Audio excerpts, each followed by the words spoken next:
everyone! So for today's video, we are going to talk about Spina Bifida.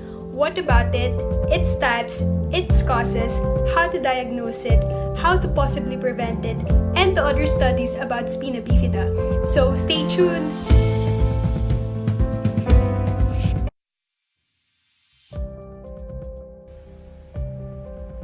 What is Spina Bifida?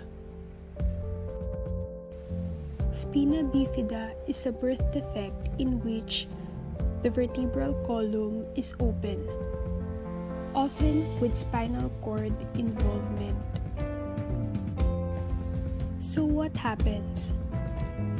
First, the spinal cord protrudes through an opening in the spine. The protrusion of the spinal cord may change the flow of spinal fluid, pulling the brainstem into the base of the skull. Some of the probable causes of Spina Bifida are as follows. Low levels of the vitamin folic acid. Low levels of the vitamin folic acid during pregnancy are linked to Spina Bifida. Folic acid plays a large role in cell growth and development as well as tissue formation. High fever during pregnancy. Elevating your core body temperature due to fever or the use of saunas or hot tubs has been associated with a possible slight increased risk of Spina Bifida. Diabetes. Women with diabetes who don't control their blood sugar will have a higher risk of having a baby with Spina Bifida. Some medications. For example, anti-seizure medications such as valproic acid seem to cause neural tube defects when taken during pregnancy, possibly because they interfere with the body's ability to use folate and folic acid. There are two types of Spina Bifida, Spina Bifida occulta and Spina Bifida aperta. Spina Bifida occulta came from the Latin word occulta, which means hidden. It is the mildest form of the condition and can go unnoticed since in this case, the defect is covered by skin. In this condition, the spinal cord does not stick out through the skin, although the skin over the lower spine may have a patch of hair, a birthmark, or a dimple above the groove between the buttocks. Inside the cord may be tethered to surrounding tissue instead of floating loosely inside the spinal column.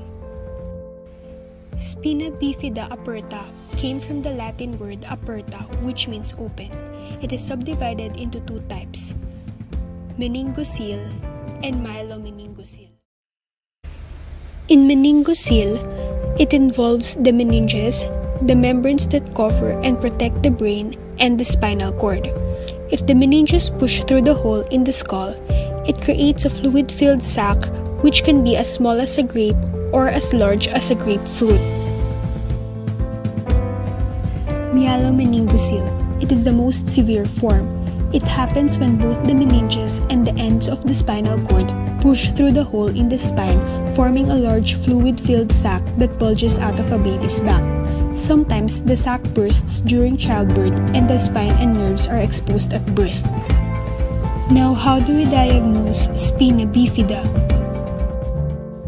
Spina Bifida may initially be diagnosed through AFP or alpha-fetoprotein test. Above normal results will be a sign of potential neural tube defects in where further tests would be recommended. Three-dimensional ultrasound and magnetic resonance imaging are the tools that would help in the diagnosis of Spina Bifida, wherein spinal and skull lesions would be observed, which will be shown in the next figures. Here, an ultrasound of a normal spine is compared with a protruding spine, wherein the spine supposedly housed in the vertebral column projects out and becomes unprotected. In a different angle, the lower part of a normal spine is compared to a spine with a developing meningeal cyst.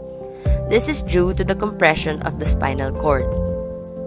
On the next ultrasound, the regular and smooth surface of a skull is compared to a lemon-like shaped skull.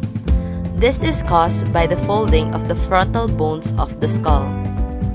And on the last ultrasound, the normal shape of the cerebellum, which is dumbbell-like, is compared to the disformed cerebellum on the right figure, which is more of a convex-shaped cerebellum. There are several options in treating spina bifida, which will depend on the following: type of the spina bifida, severity of the disease, age of the patient, health of the patient, and personal preference.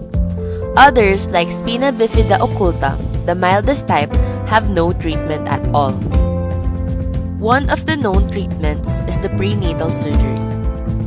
Though it is not considered as a cure for the disease, it is proven to have better results.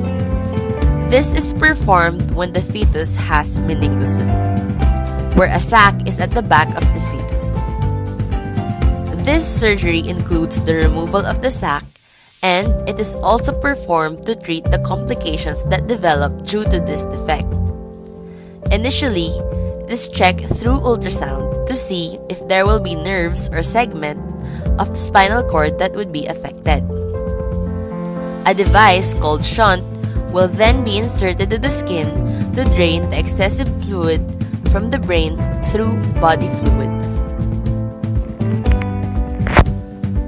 And that's it for today's video. I hope you've learned a lot about spina bifida, its causes, diagnosis, treatment, and how to prevent it. If you want more videos like this, hit the subscribe button and smash that like button. See you again next time!